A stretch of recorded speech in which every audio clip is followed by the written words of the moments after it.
The night air hung heavy over the Rothwell estate, cool and silent after the tremor that had rattled the city.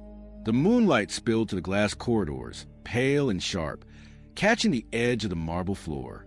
Everything looked perfect, except for the sight that stopped Ethan Rothwell dead in his tracks.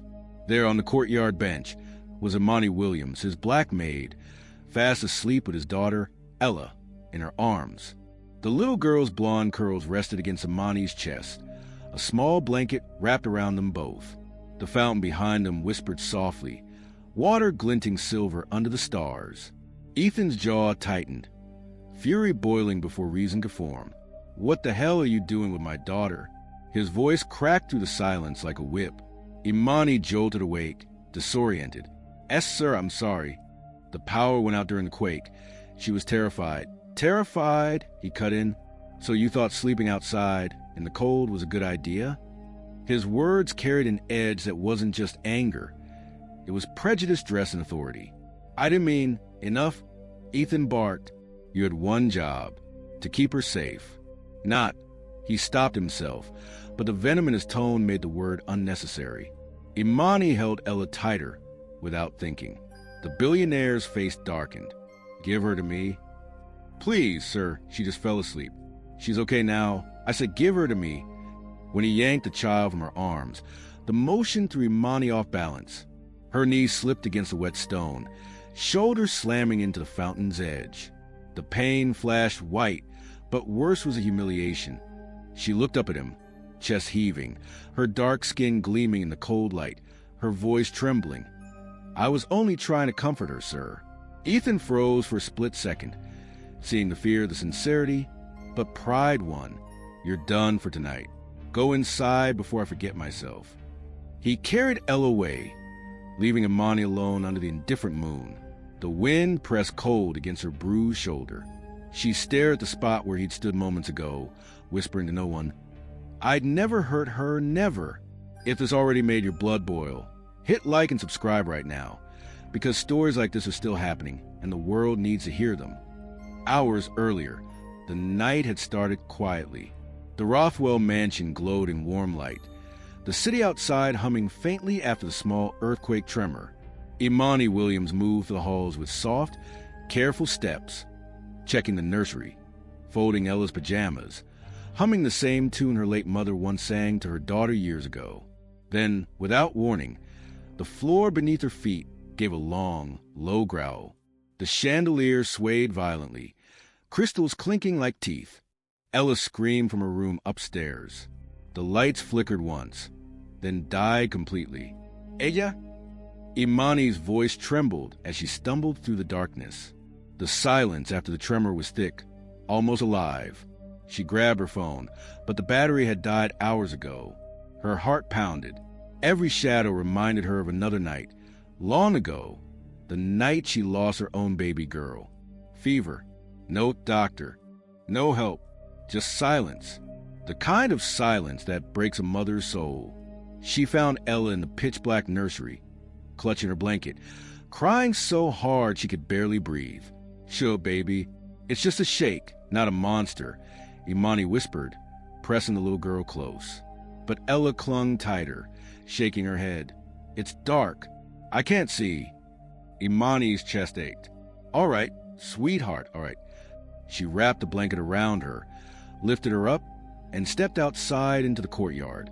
There, a few solar lamps flickered weakly. The air was cold but calm. The stars shimmered steady above them. Something real, something safe. She sat on the wooden bench beside the fountain, rocking the child slowly. "You're safe now, sugar. Just listen to the wind. It's singing for you." The little girl's sobs quieted. Imani kept humming, her voice low and warm, filling the night with comfort.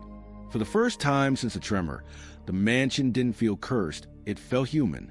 The water glistened, the trees whispered, and when Ella's breathing softened, Imani closed her eyes for just a moment. The weight of exhaustion, grief, and love pressed down on her body all at once.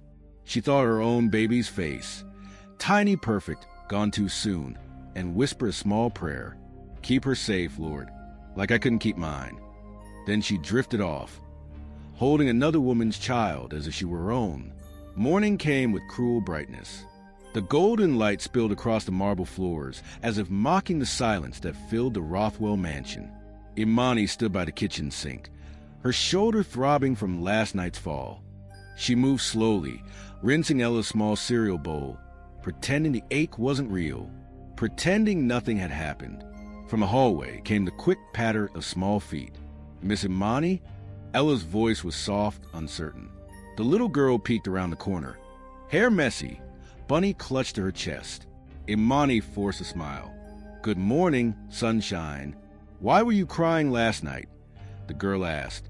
The question cut through Imani like glass. She blinked, steadying her voice. "Oh, I wasn't, baby. It must have been the fountain." Ella tilted her head. "Daddy was mad." "Yes, he was," Imani said gently. "But sometimes grown-ups get scared too, and they hide it by being loud." Before Ella could answer, a deep voice echoed from the staircase. "Ella, finish your breakfast. We're leaving soon." Ethan Rothwell appeared, dressed sharp, unreadable expression carved on his face. Imani turned quickly, focusing on the dishes. Her body stiffened when he stepped into the kitchen. "I need to speak with you," he said quietly. She nodded, hands trembling around the plate she was drying. "Yes, sir. I overreacted last night," he began, but the apology stumbled halfway out. "Still, what you did was unacceptable. You took her outside without permission." "The power was out," Imani said softly, keeping her eyes down. "She was terrified, sir. I just wanted to calm her." He paused, jaw tightening. "You should have called someone." There was no light, no phone, she said, voice barely above a whisper. Just her tears. Ethan exhaled sharply, as though the truth itself was an inconvenience. "Just don't let it happen again." "Yes, sir." He turned and left, the echo of his shoes fading down the hallway. The silence that followed was heavier than before. Clara, the older housekeeper, entered moments later, watching Imani's trembling hands. "He's not cruel," she murmured, "just broken. Still, that doesn't make it right." Imani nodded, swallowing the pain. "It never does." She looked toward the garden to the window, the same bench, the same fountain, and whispered, "But she smiled in my arms, and that's enough." If this happened right in front of you, what would you do? Tell me in the comments. I read every one. And if you want justice as much as I do, hit subscribe. That night, sleep refused to come to Ethan Rothwell. He sat alone in his study, the glow of a single lamp throwing long, tired shadows across the shelves. His tie was undone, sleeves rolled up, whiskey untouched on the desk. For hours he stared at the fountain outside, the same place where he had found Imani with his daughter. The image replayed in his mind. Her arms around Ella, her eyes wide with fear, the bruise forming on her shoulder as she fell. He had told himself it was about discipline, about safety, but deep down he knew it wasn't. It was pride.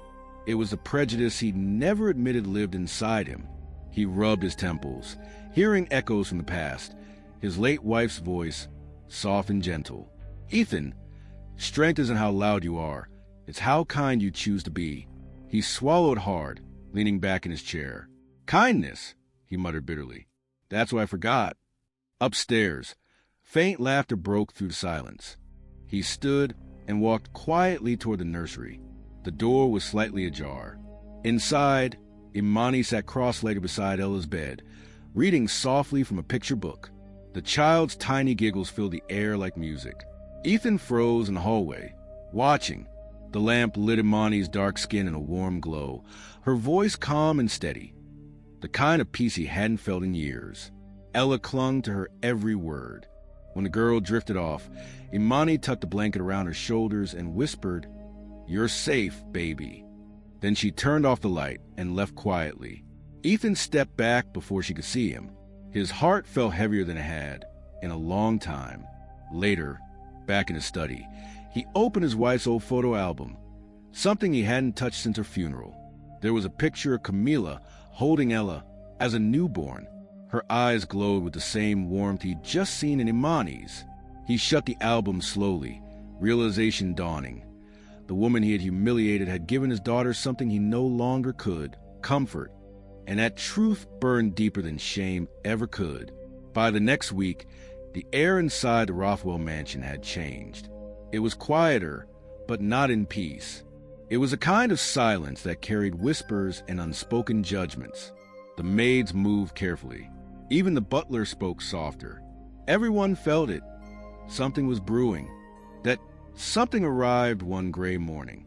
The front doors opened to the sharp sound of heels against marble. Olivia Rothwell, Ethan's sister, walked in, a woman of wealth and entitlement, her perfume strong, her smile calculated. She looked around the hall like an inspector, her eyes landing on Imani, who was polishing the silver tray near the staircase. "So this is the famous Maid," Olivia said with a cold smirk. "The one my brother can't stop defending." Imani froze for half a second, then straightened her back. "Good morning, ma'am." "Morning," Olivia replied, her tone sharp enough to cut glass. "Tell me, do you always fall asleep on the job, or only when it's with the family's child?" Clara, standing nearby, tried to intervene. "Miss Olivia, that was a misunderstanding. I didn't ask you," Olivia snapped. Her eyes remained fixed on Imani. "You're here because my brother pities you. But pity has limits. Remember that." Imani didn't answer. Silence, she knew, sometimes spoke louder than words. Later that afternoon, Olivia cornered Ethan in his study. "You're letting her get too close," she said. "Your staff is whispering. Your investors will too. Think about what people will assume. A black maid, your daughter, your grief. It's messy." Ethan set down his pen, jaw tightening. "She's doing her job, better than anyone ever has." Olivia laughed once, low and bitter. "You sound emotional. That's new." He looked up, eyes sharp. "Maybe I'm finally human again." Meanwhile, upstairs, Ella sat on her bed coloring. Imani helped her tie her hair into 2 small braids. "And Olivia doesn't like you," the girl said innocently. Imani smiled faintly. "That's all right, baby. Not everyone has to like you. Just be kind anyway." Ella nodded, drawing 2 stick figures holding hands, one tall and dark, one small and blonde. She drew a big heart above them. Outside, the sky turned darker. The storm that Olivia brought into the house was just beginning.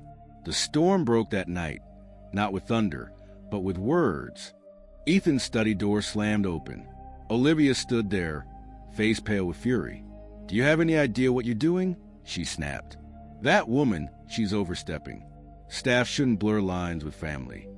Ethan didn't look up from his papers. "She's done nothing wrong. She's manipulating you." Olivia barked. "You've forgotten who you are. Father would have." He stood sharply.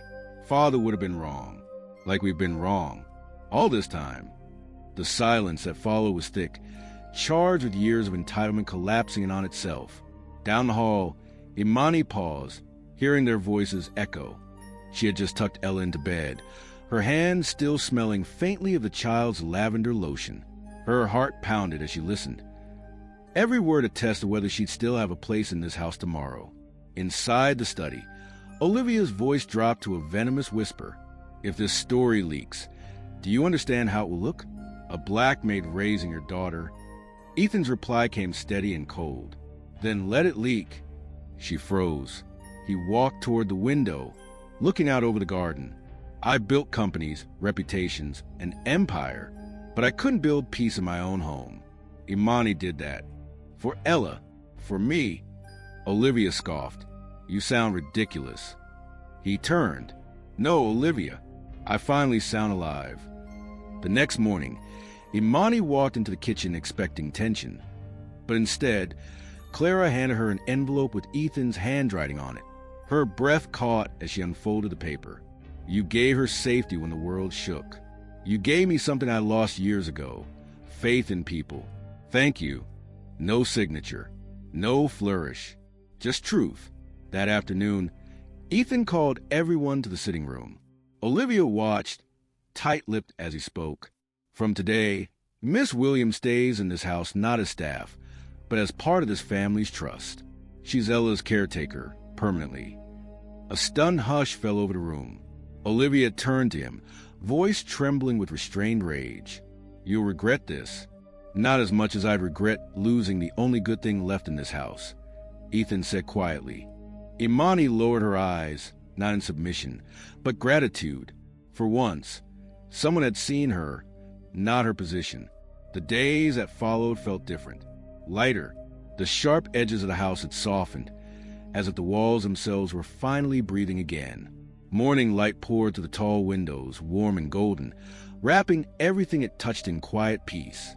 In the nursery, Imani helped Ella color at the table. The little girl hummed softly as she drew, tongue peeking out in focus. "Look," she said proudly, holding up the paper. Imani smiled. "That's beautiful, baby." "Who's that?" "It's you, me, and Daddy," Ella said, pointing to 3 smiling stick figures standing under a bright yellow sun. "We're in the garden, see?" Imani's chest tightened. "I see it, sweetheart. It's perfect."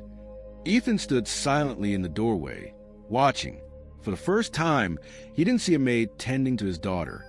He saw the woman who had mended his broken child's fear, and maybe his own. Later, as Ella napped, he approached Imani in the kitchen. "You don't owe me forgiveness," he said quietly, "but I owe you truth. That night, when I saw you outside, I didn't see what was real. I only saw what I was raised to fear." Imani turned, eyes calm but glistening. "And now I see the person who saved my daughter's heart," he said. For a long moment, neither spoke. The silence wasn't heavy this time. It was human, healing. That evening, Imani stepped out into the courtyard, the same place where everything had fallen apart. The fountain still whispered. Stars still watched. But tonight, the bench no longer felt like a place of shame. It felt like peace. Behind her, a soft voice called, "Miss Imani?" Ella came running out barefoot, clutching her bunny. "Daddy says dinner's ready." Imani laughed gently. "Then we better go before he eats all the cornbread." Ella giggled, taking her hand. "You're staying forever, right?" Imani crouched to her level, brushing a strand of blonde hair behind her ear. "As long as you need me, baby." They walked back toward the house, the little girl's hand safe in hers. Ethan stood by the doorway, waiting, the warm light behind him spilling out like welcome. Imani glanced once more at the night sky. Somewhere, she liked to believe, her own daughter was watching, proud that her mother had found purpose again. She whispered, barely audible, "We're both safe now." And with that, the door closed softly behind them, leaving the fountain to sing its quiet song under the stars. If you believe this should never happen again, share this now.